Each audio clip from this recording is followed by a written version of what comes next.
Today, Ah. with a full heart Ah. and a clear conscience, Nako, patay tayo dyan. Ang daming mali. Simula pa lang, isa-isahin natin anong mali. Pambihira, hindi tayo matatapos sa dami ng mali nito. Today, I made a decision. Tanga! Hindi ikaw nagdesisyon. Nag-aklas yung taong bayan. Ito, tingnan natin yung sinabi ni Pulong. Sabi niya, huwag naman nating sabihin sa halos 4 na taon bilang Pangulo, wala ka man lang alam sa korupsyon sa Kongreso. Nandyan mismo ang anak mo bilang majority leader. Kabubuhan yun. Alam mo yung, hindi ko alam kung anong tinitake na multivitamins nito si Bongbong. Hindi ko alam kung ito ay nagtitake ng antibiotic. Ikaw ba ay nag-a-addict? Sasabihin mo ba naman sa speech mo, hindi ko alam paano nagkaganito ang bansang Pilipinas?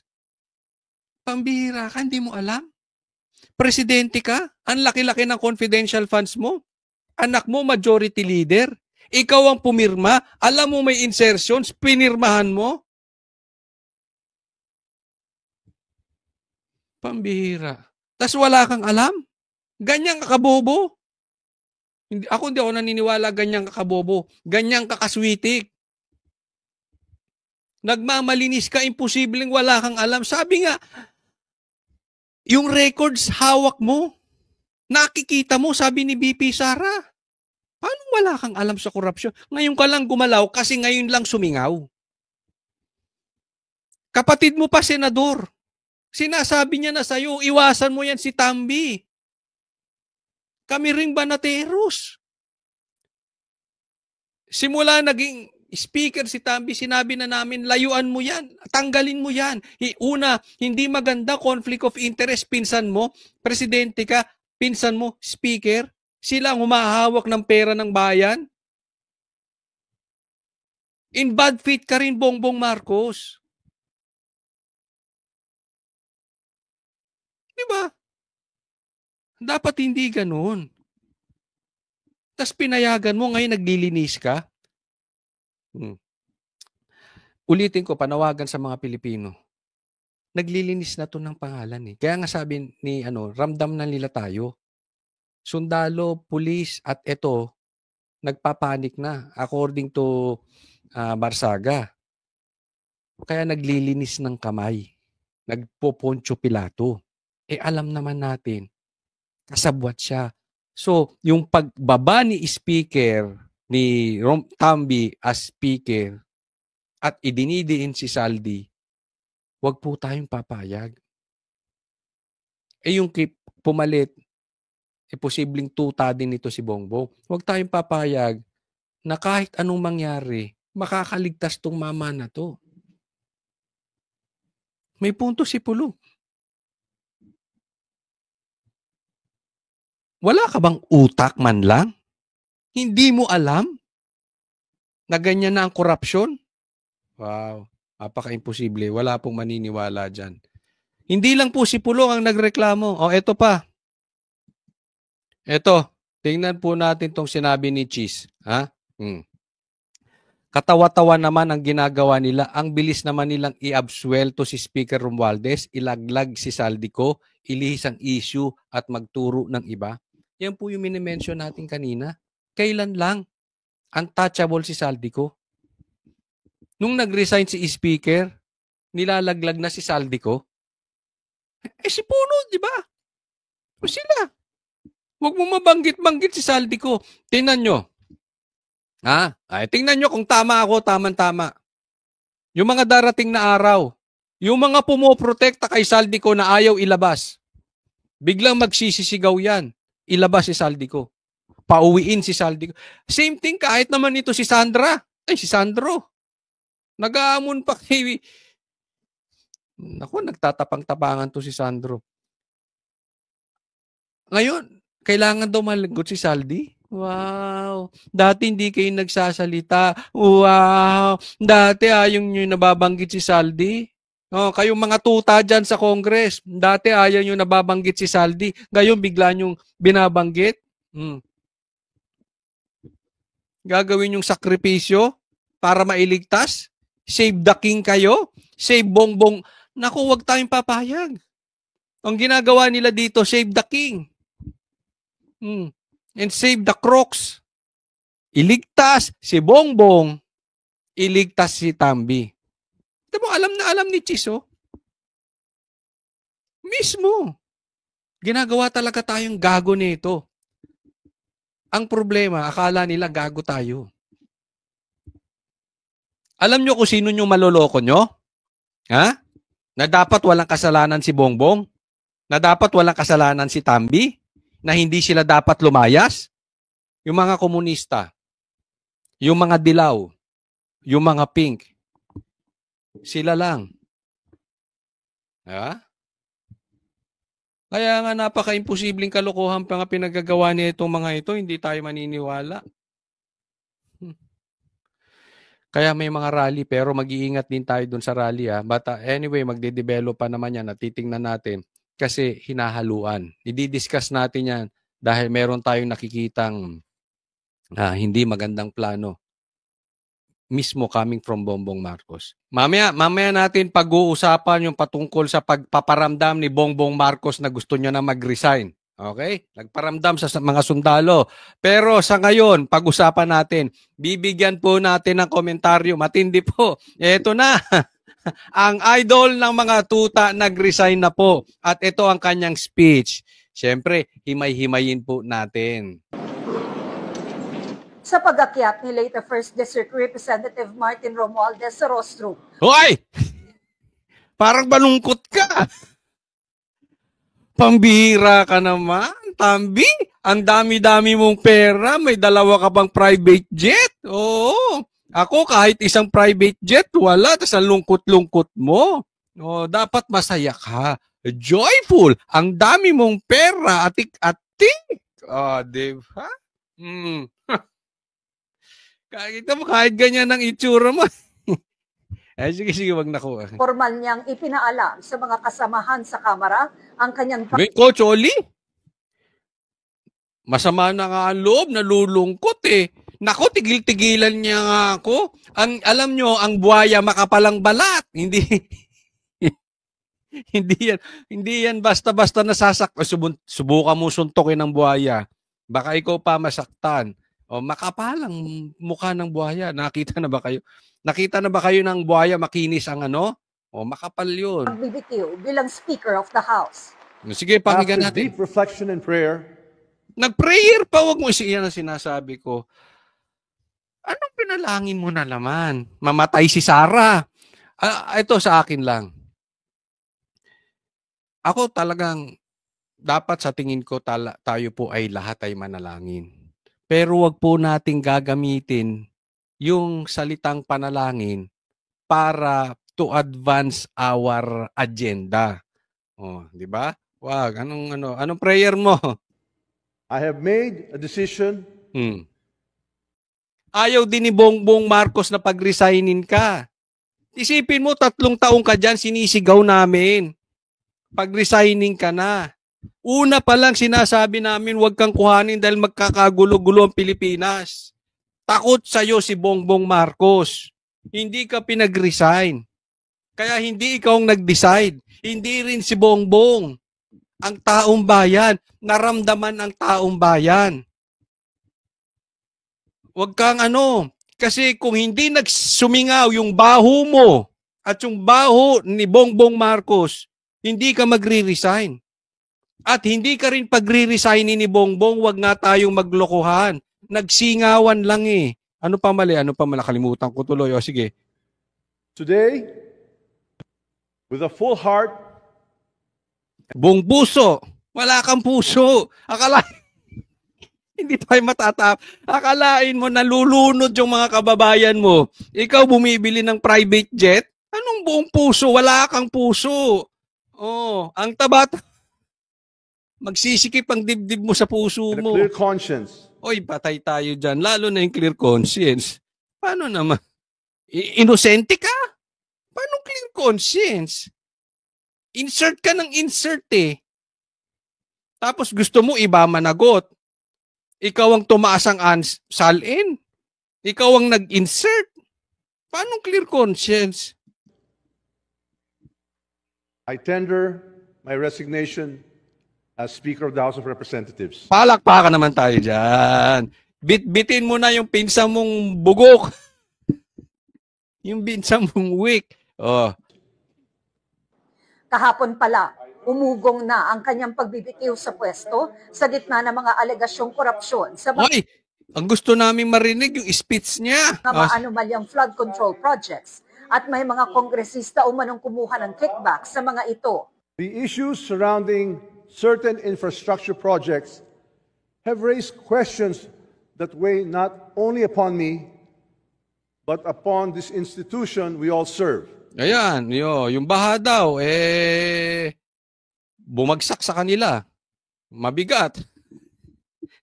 Dapat, kaninong gusto mong bumagsak yan? Sa Duterte na naman. Sa akin, sa Banateros, kay Sara. Linis-linis mo kasi. Yan ang problema sa linis-linisan eh. Ang ating mga kababayan ay naghahangad ng linaw at higit sa lahat ng tiwala. Ay, wala na talaga. Kahit anong gawin mo, kahit magtatatumbling ka dyan, kahit makipaglaro ka sa elepante at buhaya, wala nang talagang tiwala ang taong bayan sa'yo. Alam mo siguro, ang may tiwala lang dito kay Tambi, siguro yung mga aso niya, mga tuta. May tuta siya dyan sa Senado. May mga tuta siya dyan sa Kamara. Siguro yung mga vloggers din, si Jam Magno, etc. Baka yung mga yun. Oo. Pero wala na sumusuporta rito. Siguro yung asawa mo. Siyempre, timpayaman din yun eh. Tungkulin natin ito'y may balik. Huwag ka nang babalik, pambira, maawa ka sa Pilipinas. The longer I stay, the heavier that burden grows on me, on this House, and on the President I've always sought to support. Nako, buti naman alam mo. The more na daw magstay siya, lalong bumibigat ang sitwasyon. Pero meron kang mali. To the President you support, huwag nyo kaming lokohin. Huwag sabihin mo, sige nga, wala kayong away ni Lisa? Nako, nagtatanong lang. Kasi marami akong naririnig. Powerful pala si Lisa. Isipin mo, ang tagal ng sinasabihan si Bongbong tanggalin ka, hindi ka matanggal. Nung si Lisa, di umano, gumalaw. Ay, tapos. Tapos ang boxing. Mamaya isasabihin ko sa inyo, bakit sa tingin ng taong bayan si Lisa gumagalaw? Kasi may connection po yan. Mamaya po, mamaya. Dagdag niya, ang kusang loob na pag-alis sa pwesto, tugon sa panawagan ng Pangulo. Hindi kusa yun. Napilitan ka. Sinasabi pa nga ng mga kasama mo, suporta mo eh. Hindi ka magre-resign. Ngayon, bigla ka nag-resign. Huwag nga ako. Araw-araw, gabi-gabi, nagbablog ako. Nasusubaybayan ko, pati yung tuta mo si Puno. Di ba, pinagtatanggol ka ngayon? Leadership also demands that we confront the trials of the President. In his recent State of the Nation address, our President reminded us that accountability must prevail. Hindi naman accountability must prevail. Anong presidente mo sinasabi? Nobolan nyo kami dalawa magpinsan. May kasunduan na kayo no? Kaya ako sa tingin ko may kasunduan na tong dalawa Tatandaan natin. Anong sabi ni BP Sara? Ang may hawak ng pera ng taong bayan ay si Tambi tsaka si Saldi. Pumunta siya sa opisina ni Bongbong. Sige, alis na ako. Basta touch me not. Hayaan mo na lang yung nakuha ko. Posibleng ganyan ang kasunduan. Pero hindi na kita bubukuhin. Hindi po inosente yung pinsan mo. Huwag nyo kaming lokohin mga Pilipino. And that no one is above scrutiny. Anong no one above scrutiny? Pustahan tayo. Hindi maiimbestigahan si Bongbong. Unless tayong mga tao, pagpatuloy natin yung sigaw. Diyan po ang importante. Para katulad nito, ayaw man niya pag-resignin si Tambi, na pag-resign dahil sa sigaw ng taong bayan. I fully and unequivocally embrace that call. I step down not in surrender, but in service. For sometimes, the greatest act of leadership is the grace to let it go. Nox, may ganun. Anong ili-let go mo? Yung ghost projects? Yung jet plane mo? Bida ka pa. Diba? Yung style mong ganyan? Wag nyo nga kaming... Hindi ko alam kung pabida to o pabiktim. So that this institution may endure stronger than ever before. Hindi na. Hindi na lalakas yung institusyon yung Kamara. Taga mo to sa bato. Yung institusyon yung Kamara, hindi na lalakas pa. Isipin mo, pinalitan ka, pinalit si D. Oh. Eh di lokohan lang din yan. Mamaya ipapakita ko sa iyo sa inyo. Ano-ano makasabit niyan si D. Kalma lang kayo. Di ba? Paano lalakas yan? Lalakas lang ulit, babalik ulit, posible ang tiwala ng taong bayan sa Kamara. Huwag kayong makialam sa mga infrastructure. Pangalawa, pag-upunan ni BP Sara. Diyan pa lang kayo makakabawi. Ba't sa ngayon? Ang baho nyo, sa totoo lang. Sa resignation ni Romualdez, sinimulan ng botohan para sa kanyang kapalit. Iisa ang nanominate, si Isabela 6th District Representative Faustino Boji D. III. 253 votes. At sa botong 253 na pabor, 28 abstentions, at 4 na hindi bumoto, inihalal bilang susunod na House Speaker si D. Pangako ni D. Under my leadership, this House will change. Nako! Mabigat yun, Under my leadership, this house will change. Alam mo kung bakit mabigat? Yung pangako mong yan, di? Kasi lubog kayo sa Kumunoy. Lubog kayo ngayon, hindi lang sa Imburnal. Lubog kayo sa septic tank. So, dalawa lang to, di. It's either nagsasabi ka ng totoo na babaguhin mo ang Kamara, ituturing kang hero ng mga tao. Or, isa ka ring tuta, gaya doon sa pinalit sa Senadong President. So, ipokrito ka. In short, dalawa lang yan. Ipokrito ka o hero ka. Titingnan natin kung ano ang magagawa nitong si D. Ipokrito o hero. I will not defend. Sige, ilagay nyo rin. Ano sa tingin niyo magiging hero to? Lagay nyo sa comment section o magiging ipokrito. The guilty, and I will not shield the corrupt. Nako, edi imbestigahan mo nga si Bongbong. Sige nga, dun pa lang simulan mo. I will not shield the corrupt. Pauwiin mo si Saldico. Ay, sa bagay, gusto na nilang pauwiin si Saldico. Speaking of Saldico, ngayon bigla-bigla. Dati, parang tabu. The name that cannot be mentioned. Hindi pwedeng banggitin si Saldico. Kukuyugin ka. Ngayon, pag-resign ni Tambi, pati si Puno gustong umuwi si Saldico. Kaduda-duda, di ba? Oh, bakit? Gagawing fall guy. Siya lahat ang may kasalanan, ligtas si Tambi. Posible nga ang gawin dyan. Sige, pauwiin niyan si Saldico. Pero hindi naman talaga pinauwi. Tapos ibibintang sa kanya lahat. Ligtas si Tambi. Si Saldi, naghayahayang buhay kung saan man sa lupalop ng mundo. May private jet Tapos si Bongbong Marcos, ligtas din. Sinong, nila? Ginawa pang sinacrifice si Saldi. Ganyan po yung mga yan. Kaya huwag tayo maniniwala, Nako, bigla kayo nagbaligtaran. Galit kayo, ayaw nyo paano si Saldi, tas ngayon, biglang si Saldi ko.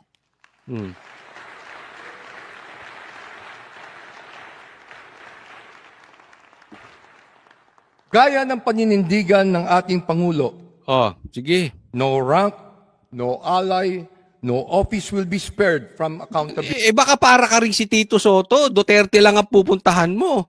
Pag pupunta na ang investigasyon kay Bongbong, iwas ka na rin. Ha? Tatandaan mo. Ito lang sasabihin ko sa iyo, Di. Tatandaan mo. Si Tito Soto, kahit anong gawin niyang pagtatanggi ngayon, yung salitang tuta, hanggang mamatay siya sa bilang politiko, bakat na sa kanya yun. Mag-iingat ka. Lalo ngayon, mag-iingat, galit na galit ang taong bayan. Kaya pag makakaligtas si Tambi at makakaligtas si Bongbong Marcos, tuta ka rin. Kaya kayo nilagay ni Tito kayong dalawa ni Bongbong Marcos.